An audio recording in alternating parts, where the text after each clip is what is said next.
Y el día 24, bueno, mi madre llevaba a la taquilla de la cárcel pues ropa limpia y comida y así, para mi padre, como todas las esposas. Y el día 24 de octubre, pues encima de la taquilla había una lista, la ponían todos los días, puestos en libertad en el día de hoy. Y ese día aparecían 13 nombres, entre ellos el de mi padre, que es los que habían sido fusilados ese amanecer, ¿no? Era aquí en Derio. Les llevaban en unos camiones, medio autobuses, medio camiones, y los traían aquí y los fusilaban. Sí, y este día fue, joder, pues tremendo, porque cuando vino mi madre y explicó que ya la habían fusilado, ¿no? Algo que se venía... decir, que era inevitable, tal y como funcionaban las cosas, era inevitable, o sea, que algo que no te... Entonces llegó el día que se confirmó el fusilamiento, ¿no? El asesinato. Y bueno, pues entonces todo fue un ir y venir, claro, la tumba fue... Yo tengo una fotografía que no he podido localizar, pero tiene que estar en casa, traspapelada. Mi abuela,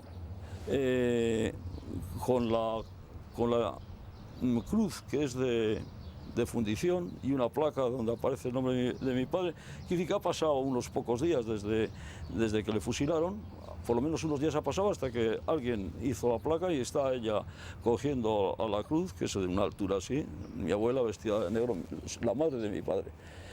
Y esto pues ya, pues todo un trajín tremendo, joder, pues luto, entonces se llevaba luto riguroso, y entonces en aquel Bilbao no era un caso especial, es decir, que desgraciadamente era bastante habitual que en las familias les pasaran algo de eso, si no al padre, pues a un tío, o sea que...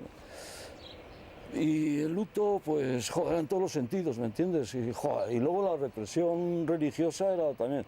Y te atrapaban por el sentimiento y no, joder, quedabas. Además, a tu padre lo pusieron contra esta pared, ¿no? Sí. No sabemos exactamente dónde, no, pero era en este muro, efectivamente. En este muro y... No sé, luego han hecho estos nichos y yo lo recuerdo haber visto más machacado por los disparos, el muro, sí. Este se notan algunos, pero el que yo recuerdo de haber venido, pues, no sé, pues tenía yo 6 años, 7, con 8, 9, unos cuantos años venimos. Luego el día de Todos los Santos siempre veníamos aquí a traer flores, a arreglar la sepultura y tal. Era individual, no era una fosa común.